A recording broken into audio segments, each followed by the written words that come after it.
Body shaming আমার লাইফে আমি এই বডি শেমিং নিয়ে অনেক ধরনের ঝামেলায় পড়েছিলাম। 2-3 বছর আগে আমার একটা ফ্রেন্ডের বিয়েতে ঢাকা থেকে আমার আরও কিছু ফ্রেন্ড আসছিল, মানে ব্যাচমেট।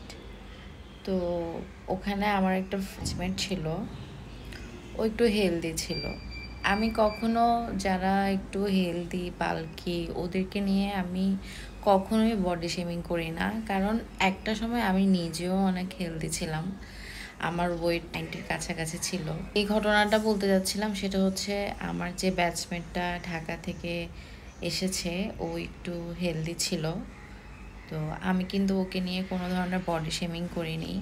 কিছুদিন পরে আমার ব্যাপারে খুব আজে বাজে কথা রটাচ্ছিল।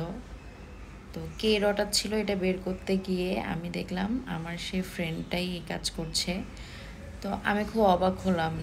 ওর সাথে আমার কোনো ধরনের ঝামেলা ছিল না, কখনো কোনো ঝগড়া হয় নাই। তো ও কেন আমার ব্যাপারে আজে বাজে কথা বলে বেড়াচ্ছে মানুষকে। যখন কিছু খুঁজে পাচ্ছিলাম না বা বুঝে উঠতে পারতেছিলাম না, আমি তখন নিজেই তাকে নক দিছি। আর এর আগেও আমি খেয়াল করছি ও আমার যে কোনো পোস্টে নেগেটিভ কমেন্ট করতো, অযথা নেগেটিভ কমেন্ট করতো। মানে ওর কথাবার্তা শুনলেই বোঝা যেত যে সে আমাকে সহ্যই করতে পারে না। তা আমি ওকে ডিরেক্ট জিজ্ঞেস করলাম যে সমস্যা কি, আমাকে নিয়ে কেন তুমি এরকম আজে বাজে কথা বলতেছো। ওর সাথে আমার এত কোনো ভালো ফ্রেন্ডশিপও না, ও আমার ফ্রেন্ডও না, ও আমার ব্যাচমেট। সে আমাকে বলল যে আমি নাকি তাকে বডি শেমিং করছি। আমার যে ফ্রেন্ডের বিয়ে হয়েছে তখন নাকি আমরা সবাই মিলে যখন গ্রুপ ফটো তুলতেছিলাম, আমি নাকি ও সামনে আসাতে এই কথা বলছি যে ও সামনে থাকলে তো আমাদের কাউকে দেখাই যাবে না। আমি এই ধরনের কোনো কথাই বলি নাই। ওকে কথাটা যে মানে ওর কানে লাগাইছে, সে হচ্ছে আমার খুব ভালো ফ্রেন্ড ছিল। তো সে সিক্রেটলি আমাকে হেট করতো, আমার এই ফ্রেন্ডটা। এটা আমি জানতাম না। আমি যাদেরকে ফ্রেন্ড মানি তাদের সাথে আমি খুব ভালো থাকি। যে ফ্রেন্ডদের সাথে আমার মাথা খাটিয়ে চলতে হবে ওরা তাহলে কি ধরনের ফ্রেন্ড? আমি আমার ফ্রেন্ডদের সাথে, ভালো ফ্রেন্ডদের সাথে মাথাটা খাটাই না যে ও কেন এই কথা বললো, ও কী ভাবছে, বা আমার ব্যাপারে ও ধারণাটা কি, এই ধরনের কিছু আমি মাথা ঘামাই না। তো তার ব্যাপারেও আমি মাথা ঘামাইনি। তাকে আমি আমার খুবই ভালো একটা ফ্রেন্ড মনে করতাম, কারণ সেইভাবেই প্রিটেন্ড করছে আমার সাথে।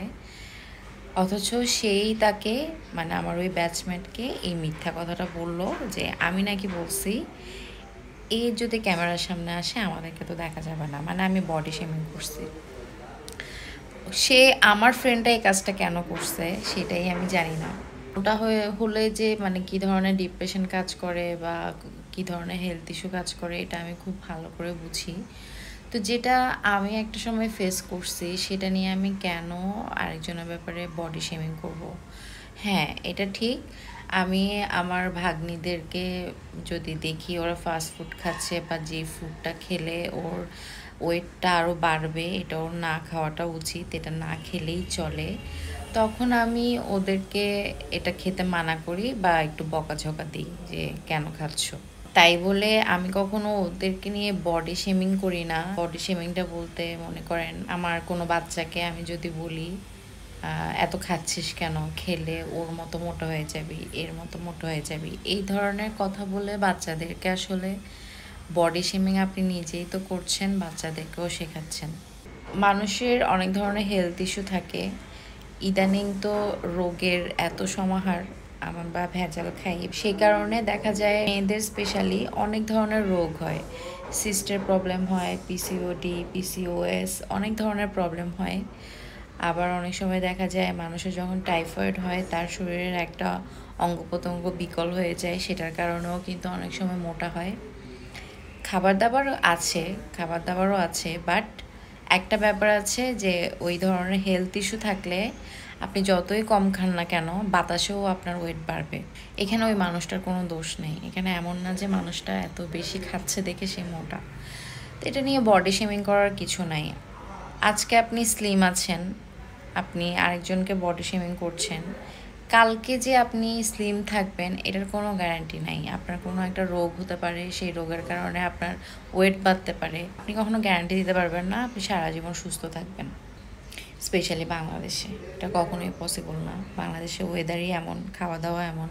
মানুষকে বডি শেমিং করার আগে সবসময় চিন্তা করবেন, এটা যদি আমার সাথে হয়, বডি শেমিং ফেস করি, আমার তখন কেমন লাগবে, এটা সবসময় ভাববেন।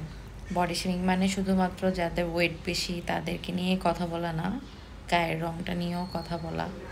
এই ধরনের আমি যেহেতু আমার গায়ের রঙটা একটু চাপা, আমি অনেক ফেস করেছি। আর আমার ভাগ্নিরা একটু হেলদি, ওদেরকেও আমি ফেস করতে দেখেছি এই ধরনের বডি শেমিং।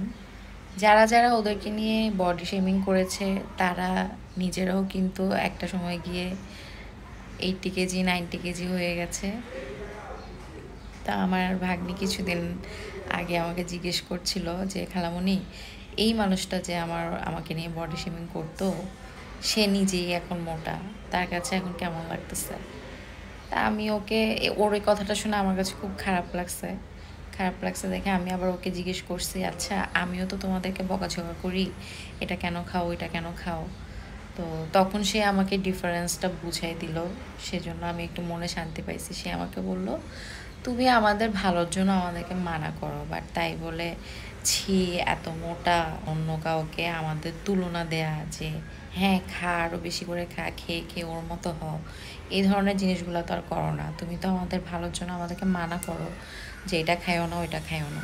কিন্তু তারপরে আমার কেন জানি মনে হয়েছে আমার এই মানা করাটাতেই ওরা হয়তো বা একটু মনে কষ্ট পায়, আমার এটা করা উচিত না। কারণ আমি তাদের মা না, মা হলে হয়তো বা ওরা এই জিনিসটা গায়ে নিত না, আমি তাদের খালা, তারা নিতেও পারে, মনে কষ্ট নিতেও পারে। বাট সত্যি কথা কি, যে জিনিসটা করা পসিবল, যে জিনিসটা আমার হাতে আছে, সেটা আমি বলি। যেমন যে কোনো ধরনের রোগ হোক, সব রোগেরই একটা পার্টিকুলার একটা ডায়েট আছে।